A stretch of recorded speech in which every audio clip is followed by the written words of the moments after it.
Hello, everyone. Don Hancock speaking. Welcome to Love of Life.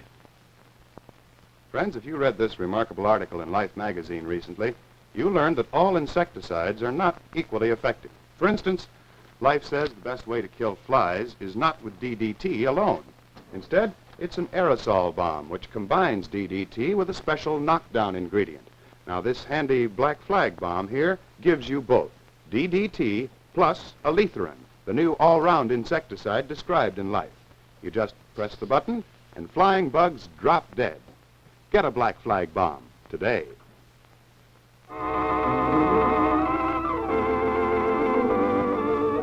Love of Life, the exciting story of Vanessa Dale and her courageous struggle for human dignity.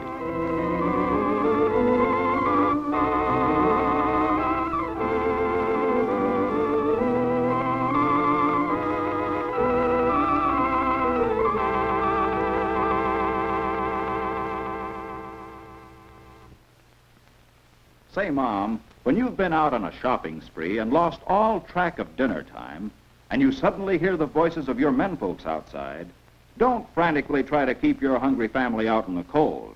Quick, Mom, get Chef Boyardee's spaghetti dinner. It's the easiest, quickest meal you ever fixed. Look, everything is in the one package. Spaghetti, sauce, even the grated cheese. It's delicious, quick-cooking spaghetti made from the heart of the finest Durham wheat. Mushroom sauce, made from a secret recipe, the kind of sauce that's made from the richest, reddest tomatoes, simmered with plenty of tender, specially grown mushrooms. And there's plenty of zippy, zesty Parmesan cheese. In 12 quick minutes, you've got a hearty spaghetti dinner, an easy, thrifty dinner for three that costs only about 15 cents a serving. Whenever you want to save time, work, and money, Quick, Mom, Chef Boyardee's spaghetti dinner.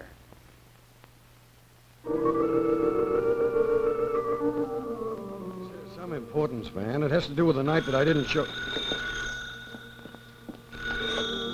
Hello? Oh, Van, this is Paul. Yes. They've gone now.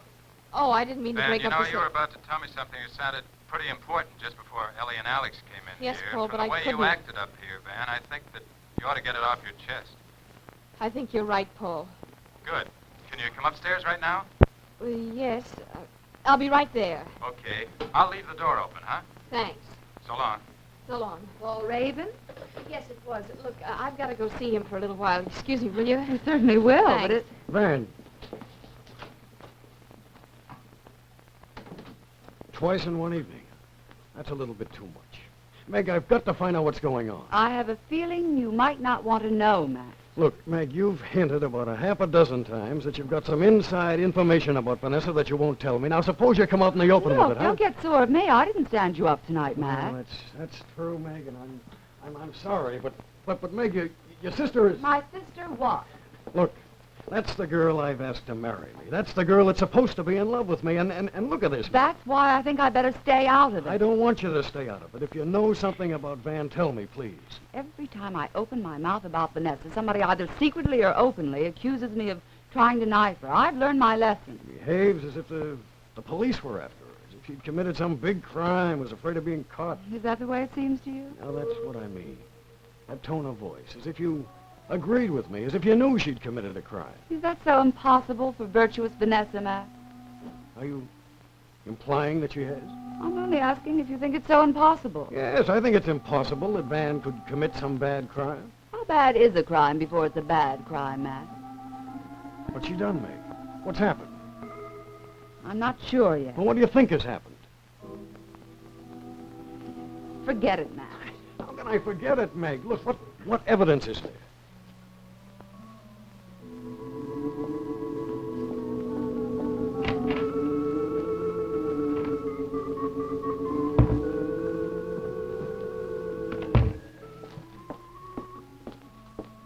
Remember this? You asked about it. Tape recorder. So what? Remember that reel of tape? I said there was something already on it. That's why we couldn't play games with it, you and I. Well, Well, someday I may want you to listen to that tape, Matt. what's on it, Meg? Matt, will you believe me if I said it would be terribly unfair for you to hear it yet? Oh, Matt, please do. I can't let you listen to it. Not yet. Look, Meg, either say what's on your mind or look, drop it, huh? Let's not ruin a good evening. I think you better go on home. All right, Meg, I think I better, too. And, Matt, you won't let this incident spoil our plans tomorrow. Plans? Well, you promised to drive me up to the Corona Hill School to visit Beanie. Oh, Matt, you won't go back on that, please. I think you should get away from here for a day or so anyway. Well, okay, Meg. I'll go.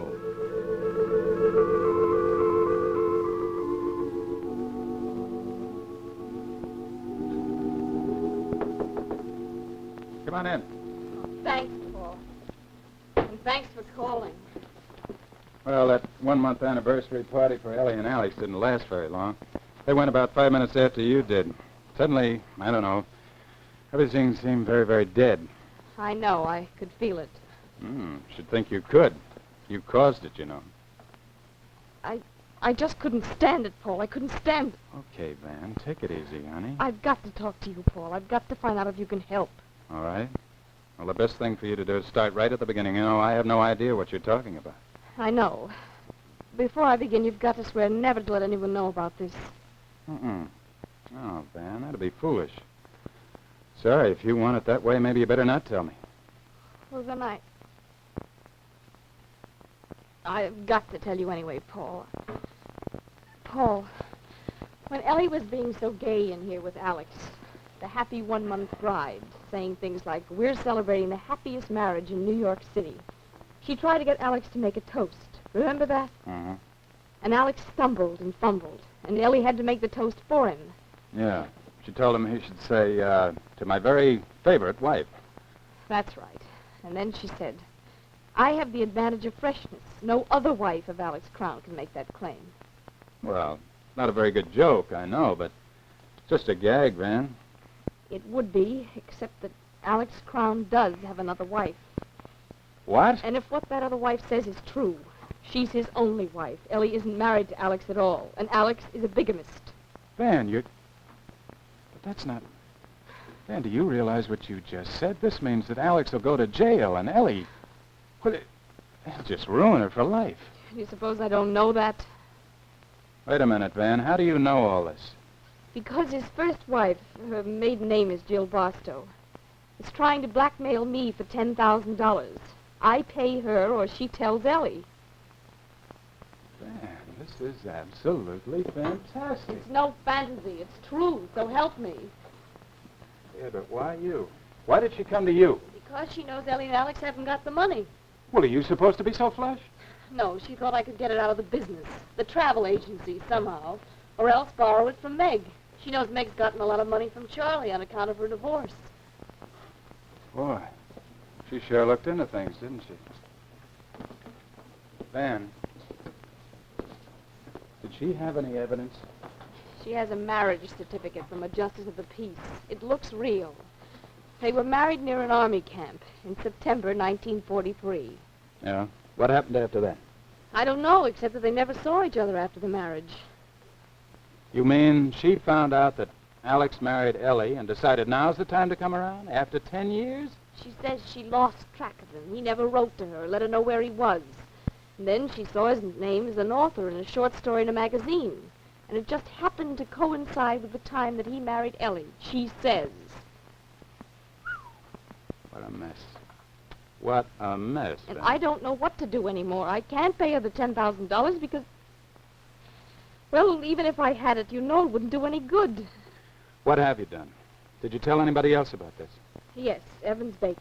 She threatened to go to Ellie and Alex today if I didn't hand over the $10,000. I was desperate. I asked Evans to meet her instead of me. What happened then? Well, Evans succeeded in doing two things. First, he got a hold of the marriage certificate. And then he broke her down somehow so that she's agreed to delay for a few days before she spills the whole works publicly.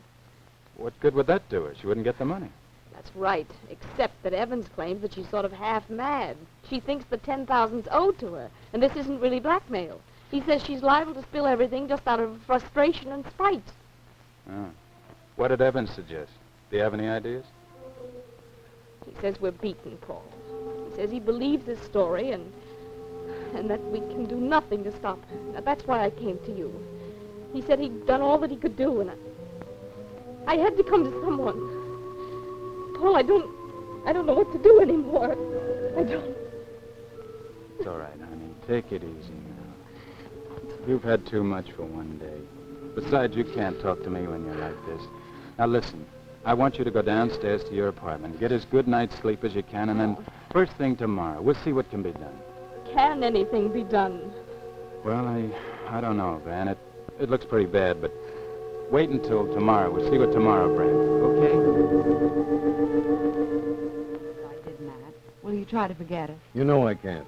In fact, the only reason I've agreed to drive you up to see Beanie tomorrow is so we can thrash this thing out completely. Well, let's see how you feel about that when we're in the car tomorrow. Good night, Matt. Good night, Meg. Thanks for the dinner.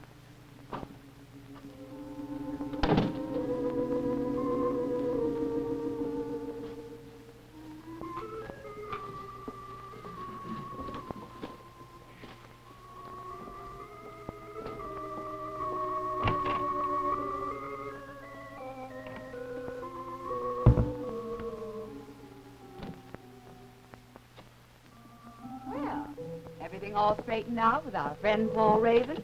Yes. You just missed Matt, Van. He had to go. Oh, all right. What was all that with Paul, Van? Oh, just something about comparing rents here. Comparing rents.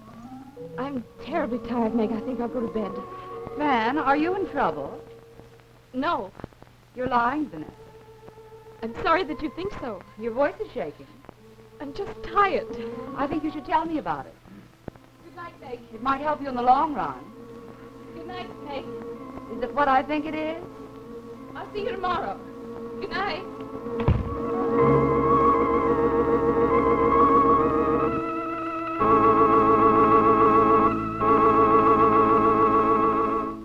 Friends, when you suffer pain, the pain of headache, neuritis, neuralgia, take Anacin for incredibly fast, long-lasting relief.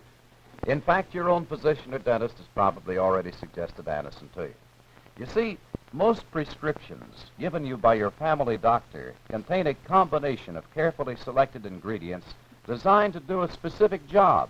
Well, it's the same with Anacin, because Anacin is like a doctor's prescription. That is, Anacin contains not just one, but a combination of medically proved active ingredients in easy-to-take tablet form. It's this combination of ingredients working together that accounts for the incredibly fast, long-lasting relief Anacin brings you. So, folks, just remember the next time pain strikes, the pain of headache, neuritis, neuralgia, take Anacin. Anacin comes in handy boxes of 12 and 30 tablets, economical bottles of 50 and 100 tablets, and in individual servings at all drug counters and fountains. Get Anacin today for fast relief.